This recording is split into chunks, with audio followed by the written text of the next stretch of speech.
நாளைக்கான வீடியோ தாங்க வந்திருக்கு. வீடியோ வந்து சூப்பரா இருந்துச்சு அப்படின்னு தாங்க சொல்லணும். அதாவது வீராவோட மனசு வந்து கொஞ்சம் இறங்கிருச்சு அப்படின்னு தாங்க சொல்லணும். வள்ளி வந்து ராமச்சந்திரன் அவங்க வீட்டுக்கே போயிட்டாங்க அப்படின்னு தாங்க சொல்லணும். ஆல்ரெடி வந்து நம்ம வீரா வந்து கொஞ்சம் சிக்னல் குடுத்துட்டாங்க. அதாவது நான் வந்து அந்த வீட்டுக்கு தான் வருவேன்.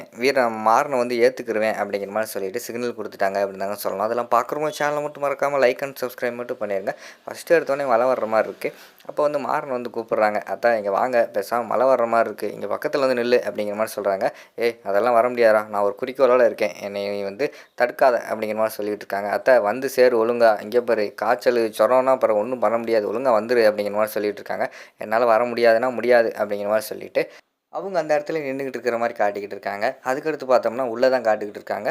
உள்ள வந்து நம்ம வீரா வந்து மொரண்டு பிடிச்சுக்கிட்டு இருக்காங்க. அவங்கள வந்து வீட்டுக்குள்ளேயே கூப்பிட மாட்டேன் அப்படின்னு சொல்லிட்டு, அந்த இடத்துல வந்து நம்ம வீராவோட அம்மாவும், அவங்க தங்கச்சி பிருந்தா இருக்காங்கல்ல 2 பேரும் வந்து சொல்லிக்கிட்டு இருக்காங்க.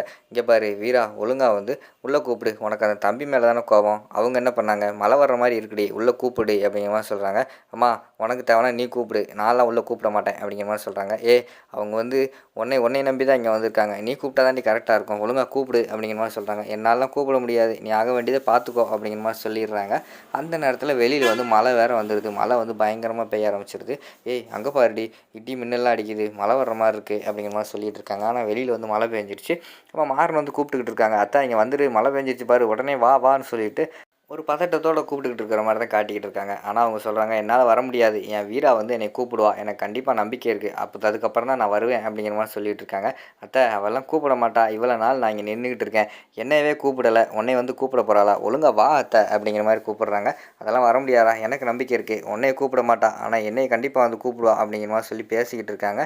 இன்னொரு பக்கம் பார்த்தா எதிர் வீட்டுக்காரங்க, "என்னடி இவங்க வீட்ல இப்படி கல் நெஞ்சக்காரங்களா இருக்காங்க. பாருடி அந்த பொண்ணு வந்து அ நம்ம வீராவ கூட்டு போகாம இந்த இடத்த விட்டு போக மாட்டேன்னு சொல்லிட்டு மழைன்னு கூட பார்க்காம நனைஞ்சுக்கிட்டு இருக்கு. ஆனா இப்படி கல் நெஞ்சக்காரங்களா இருக்காங்களே! இதுக்கு மேல வீராவுக்கு என்ன வேணும்?" அப்படின்னு சொல்லிட்டு வெளி வீட்டுக்காரங்கலாம் பேச ஆரம்பிச்சுட்டாங்க.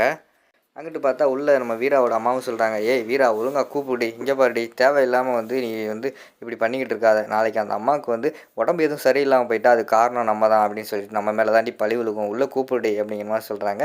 உடனே பிருந்தா வந்து சொல்றாங்க, "அம்மா அவ கூப்பிடாட்டினா கிடக்கா. வாம்மா நம்ம கூப்பிடுவோம். நம்ம கொடை எடுத்து குடுப்போம்" அப்படிங்கிற மாரி சொல்றாங்க. "நான் எதுக்கு எடுத்து குடுக்கணும்? அதெல்லாம் ஒண்ணும் தேவை கிடையாது.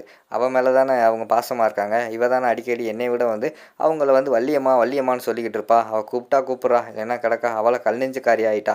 இதுக்கு முன்னாடி வந்து அவங்க வந்து அம்மா அம்மான்னு கூப்பிட்டுக்கிட்டு இருந்தவ, இப்போ அவங்க அம்மான்னு கூப்பிட்டவங்க கூட உள்ளே வந்து வர சொல்ல மாட்டேக்கா. அந்த அளவுக்கு வந்து பொய்யா சும்மா வாயால தான் நீ வந்து அம்மா அம்மான்னு கூப்பிட்டியாடி அப்படிங்கிற மாரி வந்து அவங்க அம்மா வந்து திட்ட ஆரம்பிச்சிடுறாங்க. உடனே நம்ம வீரா வந்து யோசிச்சு பார்க்காங்க. இதுக்கு முன்னாடி வள்ளியம்மா அவங்கள அம்மா அம்மான்னு கூப்பிட்டாங்களா, அதெல்லாம் யோசிச்சு பார்க்காங்க. டக்குன்னு அவங்களுக்கு வந்து மனசு இறங்கிருது. அதுக்கு முன்னாடி பார்த்தா மாறன் வந்து, "அத்தை நீ வரமாட்ட இரு, ஆட்டோக்குள்ளே கொடை இருக்குது நான் எடுத்துகிட்டு வரேன்னு" சொல்லிட்டு ஆட்டோக்குள்ளே இருந்து ஒரு கொடைய எடுத்துகிட்டு வந்து அப்படியே பிடிக்கிற மாதிரி காட்டுறாங்க. இங்கிட்டு சைடில் பார்த்தா வீரா வந்து சேம் டைமில் போய் கொடைய பிடிக்காங்க. 2 பேரும் ஒரே டைமில் பிடிச்சத பார்த்தோன்னே நம்ம வள்ளிக்கு வந்து பயங்கரமான சந்தோஷம். "எனக்கு தெரியும் என் வீரா நீ கண்டிப்பா வருவேன்னு தெரியும். பார்த்தீங்களா எனக்கு ஒன்றுனா நீங்க 2 பேரும் ஒன்று சேர்றீங்க. கண்டிப்பா நீங்க வந்து ஃப்யூச்சரில வந்து 2 பேரும் எந்த எந்த சண்டையும் இல்லாம ஒன்று சேர போறீங்க பாருங்க" அப்படிங்கிற மாரி சொல்லிட்டு இருக்காங்க. எல்லாருமே அமைதியா இருக்காங்க. சரி 2 பேர் பிடிச்சுக்கிட்டு இருக்காங்களே, ஒரு ஆள் பிடிச்சா போதும்னு சொல்லிட்டு இங்கிட்டு வந்து மாறன் விலகுறாங்க. டக்குன்னு பார்த்தா அங்கிட்டு நம்ம வீரா விலகிடுறாங்க. டக்குன்னு பார்த்தா மழை பெய்ய ஆரம்பிச்சிருது. "என்ன 2 பேரும் போயிட்டீங்க?" அப்படிங்கிற மாரி வள்ளி சொல்றாங்க. திருப்பி பார்த்தா டக்குன்னு 2 பேர் வந்து பிடிச்சாங்க. "பார்த்தீங்களா நீங்க போறது கூட 2 பேரும் ஜோடியா தான் போறீங்க. வந்து பிடிக்கும்போது கூட ஜோடியா தான் வரீங்க. கண்டிப்பா நீங்க வந்து ஃப்யூச்சர்ல வந்து ஒரு பெரிய ஜோடியா தான் ஆகப் போறீங்க" அப்படிங்கிற மாரி சொல்லிட்டு இருக்காங்க. அடுத்து வந்து நம்ம இவங்க இருக்காங்கல்ல, வள்ளி வந்து வீராவ கட்டி பிடிச்சுக்கிறாங்க. "வீரா எனக்கு தெரியும். நீ எனக்கு ஒண்ணுனா நீ வந்து சும்மா இருக்க மாட்ட. துடிச்சு போயிருவ எனக்கு தெரியும். நீ வருவேன்னு எனக்கு தெரியும். அதே மாரி வந்துட்ட. கண்டிப்பா இப்ப எனக்காக மனசு இறங்குனவ, இன்னொரு நாள் வந்து மாறனுக்காக மனசு இறங்குவேன் எனக்கு நல்லா தெரியும்" அப்படிங்கிற மாரி சொல்றாங்க. அதுக்கடுத்து நம்ம வீரா வந்து ஒண்ணுமே பேசாம உள்ள போயிடுறாங்க. அதுக்கடுத்து வந்து, "டேய் நான் வந்து வீட்டுக்கு போறேன்டா" அப்படிங்கிற மாரி வந்து வள்ளி சொல்றாங்க. "அத்தா என்னத்தா வீட்டுக்கு போற? எங்க 2 பேத்த வந்து சேர்த்து வைக்க போறேன்னு சொல்லிட்டு இங்க வந்துட்டு, இப்போ பார்த்தா வீட்டுக்கு போறேன்னு சொல்லிக்கிட்டு இருக்கே" அப்படிங்கிற மாரி சொல்றாங்க. "எனக்கு தெரிஞ்சு போச்சுடா. கண்டிப்பா வந்து வீரா உன் அம்மா வீட்டுக்கு தான்டா வரப்போறா. எனக்கு தெரிஞ்சு போச்சு. நான் போறேன்" அப்படிங்கிற மாரி சொல்றாங்க. "அத்தா எப்படி தெரிஞ்சுச்சு?" அப்படிங்கிற மாரி கேட்டவுடனே, "அவ வந்து இப்ப எனக்காக வந்தாளே, கண்டிப்பா உனக்காகவும் வருவாளா? எனக்கு வந்து நம்பிக்கை இருக்கு. நான் போய் எங்க அண்ணன போய் பார்க்கணும்" அப்படின்னு சொல்லிட்டு விறுவிறுன்னு நடந்தே வீட்டுக்கு வந்துடுறாங்க. "அத்தா என்னத்த கண்டுக்காம போய்க்கிட்டு இருக்க?" அப்படிங்கிற மாரி சொல்றாங்க. "ஏய் வீராவோட வந்து சேரு" அப்படிங்கிற மாரி சொல்லிட்டு, அந்த இடத்துல வந்து வள்ளி வந்து வீட்டுக்கு போறாங்க. வீட்ல பார்த்தா நம்ம ராகவன் வந்து சாப்பிட்டுக்கிட்டு இருக்காங்க. கண்மணி வந்து சாப்பாடெல்லாம் வச்சுக்கிட்டு இருக்காங்க. அப்போ வந்து வள்ளி வந்து மழையில நனைஞ்சு வராங்க. "என்ன அத்த இப்படி நனைஞ்சு வந்துகிட்டு இருந்த? சொல்லிட்டேன்னா நான் வந்து இது எடுத்துகிட்டு வந்திருப்பேன்ல, வண்டி எடுத்துகிட்டு வந்திருப்பேன்ல அப்படிங்கிற மாதிரி சொல்கிறாங்க. இல்லைடா எனக்கு மனசில் அவ்வளோ சந்தோஷம் அப்படிங்கிற மாதிரி சொல்கிறாங்க. என்ன சந்தோஷம் அப்படி அப்படிங்கிற மாதிரி கேட்ட உடனேயும், இல்லை எனக்கு வந்து வீரா வந்து இந்த வீட்டுக்கு வருவான்னு தெரிஞ்சு போச்சு அப்படிங்கிற மாதிரி சொல்கிறாங்க. எங்கள் உன்கிட்ட சொன்னாலா அப்படிங்கிற மாதிரி வந்து ராகவன் கேட்காங்க. ஆமாம் என்கிட்ட சொல்லிட்டா அப்படிங்கிற மாதிரி சொன்னோடனே கண்மணி ஷாக் ஆயிடுது. அப்படியெல்லாம் இல்லை, அவள் வந்து கண்டிப்பாக சொல்ல மாட்டா அப்படிங்கிற மாதிரி வந்து சொல்கிறாங்க.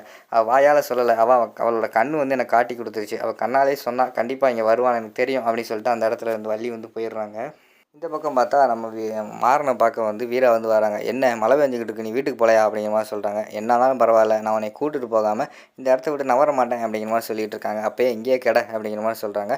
இங்கே பாரு, இந்த தாலி மட்டும்தான் என் கழுத்தில் இருக்குது, இதை கழட்டி போட்டு எனக்கு உன்னை வந்து விரட்டுறதுக்கு ரொம்ப நேரம் ஆகாது. ஆனால் எங்கள் அம்மா மாதிரி நிறைய பெண்களுக்காக இதை வந்து நான் வச்சுக்கிட்டு இருக்கேன். நீ பண்ண தப்புக்கு நான் வந்து கஷ்டத்தை அனுபவிச்சுட்டு நான் இப்படி இருக்கலாம்னு முடிவு பண்ணிட்டேன், நீ ஒழுங்காக கிளம்பிடு அப்படிங்கிற மாதிரி சொல்கிறாங்க. அதெல்லாம் போக முடியாது வீரா, நான் இங்கே தான் இருப்பேன் அப்படிங்கிற மாதிரி வந்து முரண்டு பிடியாக இருக்காங்க. நீ என்ன பண்ணிட்டு போ, எனக்கு என்ன, நான் வரமாட்டேன் அப்படின்னு சொல்லிட்டு வீரா வந்து வீட்டுக்குள்ளே போயிடுறாங்க. அடுத்து கண்மணியும் அவங்க அத்தையும் பேசிக்கிட்டு இருக்காங்க. என்னடி அந்த வள்ளி சொல்கிறத பார்த்தா வீரா வந்துருவா போலையே அப்படிங்கிற மாதிரி சொல்கிறாங்க. அவள் வரமாட்டா அத்தை, அப்படியே வந்தாலும் நான் எந்த எல்லைக்குனாலும் போய் தடுத்துருவேன் அப்படிங்கிற மாதிரி சொல்கிறாங்க. இருந்தாலும் வள்ளி மேலே ஒரு கண் வச்சுக்கிறோண்டி, அவள் எப்படினாலும் எப்படியாவது ஏதாவது செஞ்சிருவா, அவள் மேலே ஒரு கண் வச்சுக்கிட்டே இருக்கணும் அப்படிங்கிற மாதிரி வந்து அவங்க அத்தை சொல்கிற மாதிரி காட்டிக்கிட்டு இருக்காங்க. அதோட பார்த்தீங்கன்னா அந்த எபிசோடு வந்து முடிச்சிடுறாங்க.